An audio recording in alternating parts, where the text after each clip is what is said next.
Hello, BookTube. Well, we gather on this rainy Sunday in Boston to continue our 2019 read-along of Homer's Iliad.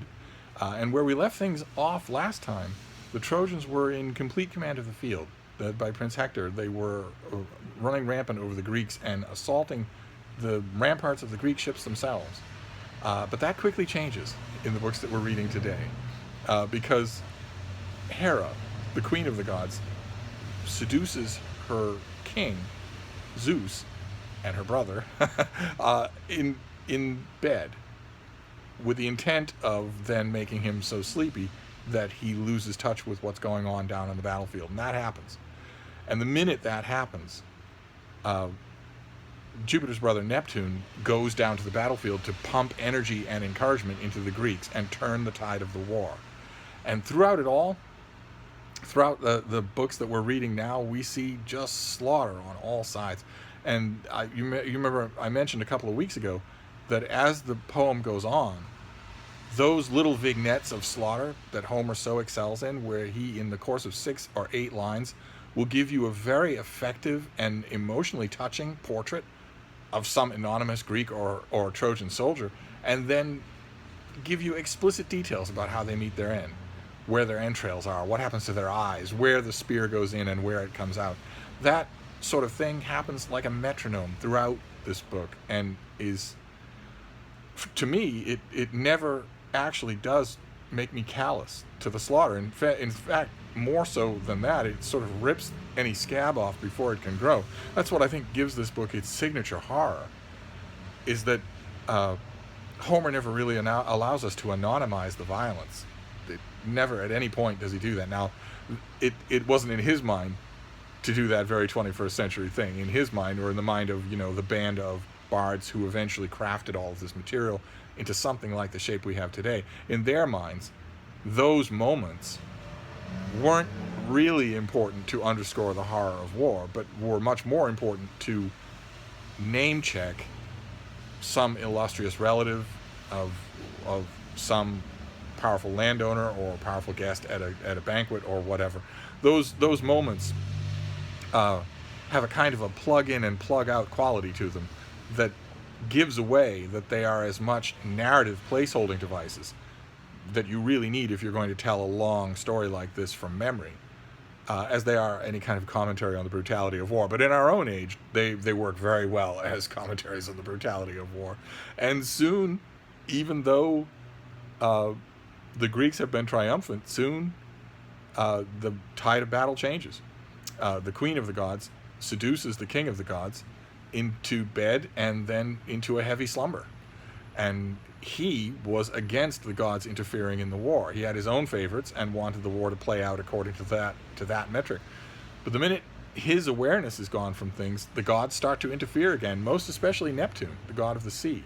We get a wonderful moment where he embarks on his chariot, where he leaves the depths of the ocean and comes to the plain of Troy, where he pumps heart and energy into the downtrodden Greeks, and suddenly makes the war seem much more even.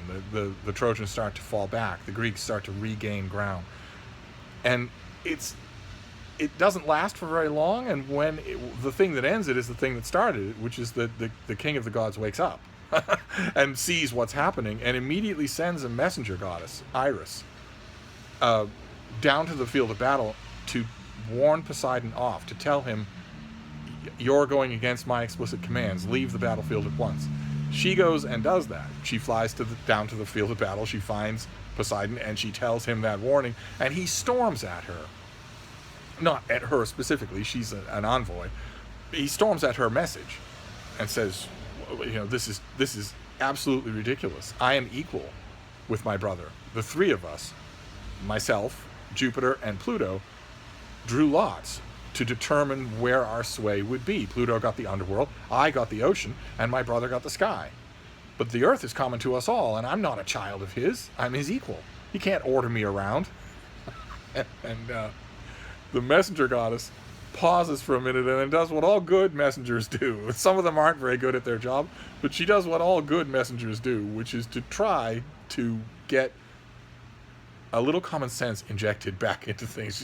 It's a wonderful Homeric moment where she says to him, Well, my lord, are you absolutely sure that you want me to put it that way? And that immediately brings Neptune to his senses, because keep in mind what we remember from last time, where Jupiter had that weird tirade with the other gods and goddesses on Olympus and said, all of you together are not as powerful as I am. Don't make me demonstrate it. And I think it's pretty clear that that also applies to his brothers, because Neptune takes the godly equivalent of a deep breath and says, yeah, okay, you're right. I don't like it. I'm leaving, but I don't like it. And he does leave.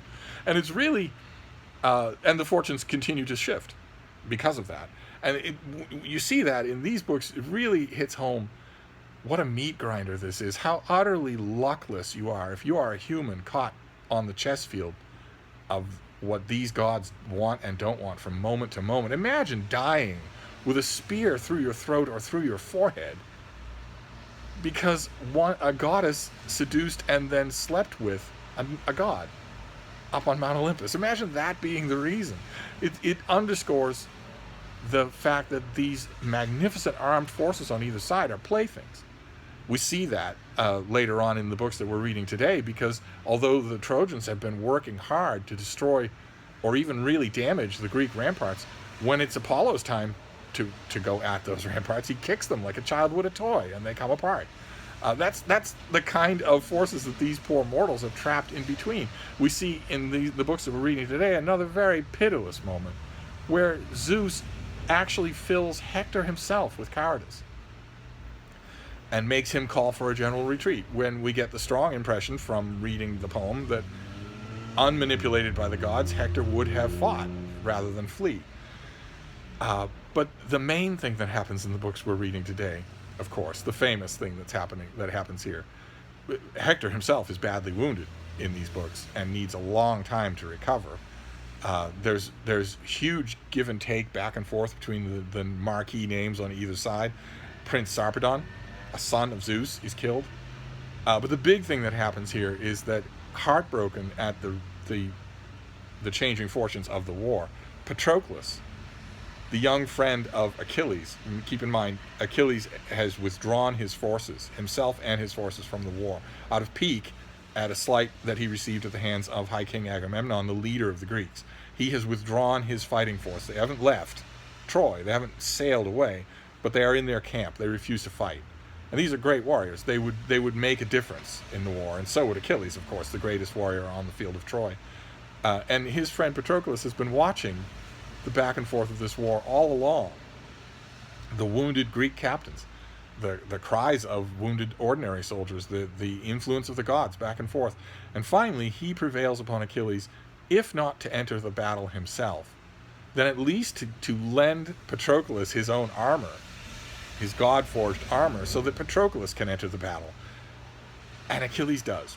He relents at last and lets Patroclus do that. And what follows from there is as inevitable as the sunrise, because Patroclus may be wearing the armor, but he's not the man. And when he comes up against a better fighter, he dies. And there's a massive fight over his corpse. Who's going to desecrate it? Is anybody going to steal the armor? That sort of thing. And the tragedy here, this poem is not a tragedy, but the tragic element that runs throughout it is that it's that incredible, sacrilegious, stupid waste that is the thing that can bring Achilles back into the war. That's the thing that can do it. And I think, I know I've made it clear in this read-along that I'm no great fan of Achilles. I'd love to know if you are. You haven't seen much of him in this book, but I think this just underscores more than ever how unworthy he is, how petty he is, that it had to come to this. But that's what it comes to. That is the dramatic climax of the books that we're reading today. In a way, the climax of the poem is that. And the inciting incident, the beginning of the poem, is Achilles taking offense and leaving the war. And then the seesawing starts. Homer is never explicit about it, but we get the strong impression that the seesawing is worse because Achilles is gone. That would make sense. That's what starts the poem. And in these books, we get the end of that. We get the thing that brings Achilles back. Generous missions, peace offerings from Agamemnon, pleadings from other Greek captains whose respect he has retained. None of that has worked. but this works. And in a way, that makes it the climax of the book, because we know the Greeks who knew this poem and who were hearing it of a night knew the story already of what happens after this. Keep in mind, none of this was new to anybody who read it at the time. If it's new to you, I want to hear all about it. Of course, that's what this read-along is for, in part. But really, in the course of the smaller action of the Iliad itself, divorced from the larger story of the Trojan War, a large amount is predetermined the minute Achilles returns to the war. We get a long digression on Homer's part because he goes to his mother, the sea goddess Thetis. He goes to her and asks for new armor. And we get an elaborate description of that armor that has been fuel for a countless number of undergraduate English papers. But really, the gist of it is that he gets new God-forged armor and returns to battle. And you know what's going to follow from that pretty shortly, which is that things will go well for the Greeks and very poorly for Patroclus' murderer. And that's where we end things now. The last quarter of the book we'll do next week follows from that momentous moment. So I'm naturally curious to know, those of you who are reading along, what you made of all that. Not so much, well, absolutely, the interference of the gods left and right. I have been receiving a lot of texts and emails from people. Keep in mind, I'm at st.donahue@gmail. You can email me. It doesn't have to be about the Iliad. It doesn't even have to be about books. I get emails from people now all the time, all day, about all kinds of things, and I'm overjoyed at it.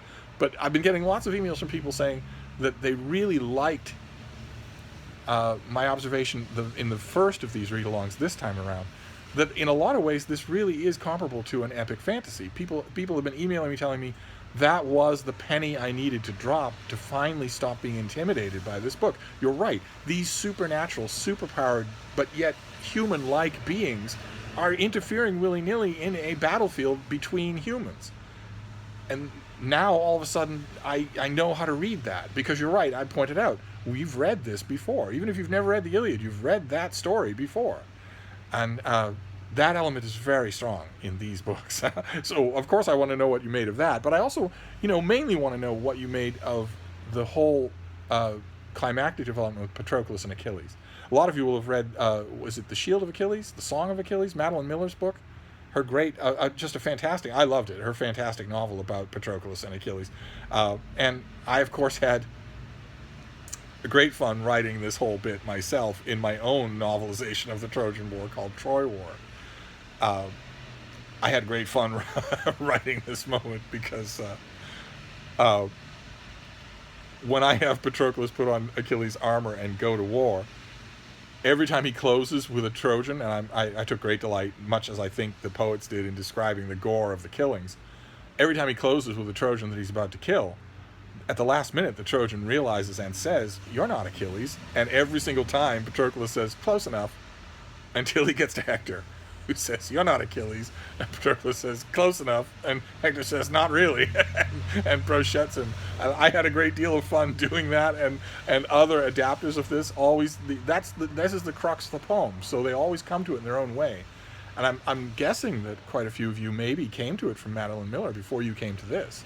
But one way or another, I want to know what you made of the heroism and the fate of Patroclus, and all the rest of it. And we will finish out next week. We will finish up the Iliad for 2019 next week. I, once again, can't thank all of you enough for sticking this out with me, because it's great to have company. I do this every year anyway.